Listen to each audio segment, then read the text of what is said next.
Saitləri sayaq, saitləri sayaq. A, O, İncə saitlər, E, I, Ö, dodaqlanan saitlər, O, Ö, qalın dodaqlanan, O, U, incə incə dodaqlanan. Açıq saitləri sayaq. Açıq saitlər hansılardır? A, A, E, Ə, O, Ö. Qapalı saitləri sayaq. Qapalı saitlər hansıdır? I, U, Ö. Dodaqlanmayan saitlər hansıdır? A, I, E, I. A, I, E, Ə, I. Dedik, sonor samitlər hansılardır? Sonor samitlər. Nəyə görə sonor samit deyirik ona? Kar karşılığı yoktur. Cingiltilidir, kar qarşılığı yoxdur. Aha, samitləri deyək. Samitlər hansılardır? B, B, Ç, Ç, D, F, H, G, H, H. H, sonra hansı qaldı? K, K, L, M, N, P, Ş, P, V, Y, Z. Bunlardır. Bir də deyirik.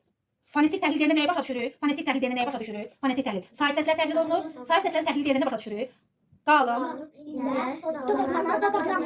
açıq, qapalı olmasını başa düşürük. Bəs samit səslərin təhlil deyəndə nə başa düşürük? Samit səslərin təhlil deyəndə nə başa düşürük? Kar, cingiltili, kar qarşılığı, cingiltili qarşılığı. Onları təhlil edirik. Fonetik təhlildə bir də nəyi təhlil? Fonetik təhlil deyəndə bir də nəyi başa düşürük? Nəyi başa düşürük? Fonetik təhlildə verilən söz ahəng qanununa tabedir, tabe deyil. Sonra Hüseyn bax neçə dəfə danışdıq bunu, nə deyirik? Hüseyn, söz hansı vurğunun üzərinə düşüb? Vurğu hansı hərfin üzərinə düşüb? Üzr istəyirəm. Vurğu hansı sözün hərfin üzərinə düşüb? Onu izah edirik. Ahəng qanununa tabedir, tabe deyil. Söz neçə hecadan ibarətdir? Təkrar eləyək. Fonetik təhlil deyəndə nəyə başa düşdük? Say təhlili, samit səslərin təhlili, ahəng qanununa tabedir, tabe deyil. Vurğu hansı hərfin üzərinə düşür?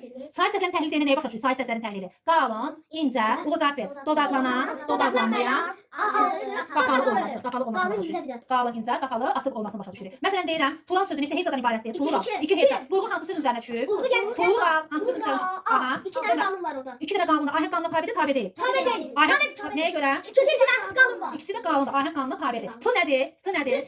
Yox, T nədir? Samitdir. Necə samitdir? Kar samitdir, hə? Cingilti qarşılığı hansıdır? Cingilti qarşılığı hansıdır? T. Kar qarşılığının T'nın cingilti qarşılığı hansıdır dedim. Bir var tura, T. Cingilti qarşılığı T'dır. T'dır, cingilti qarşılığıdır.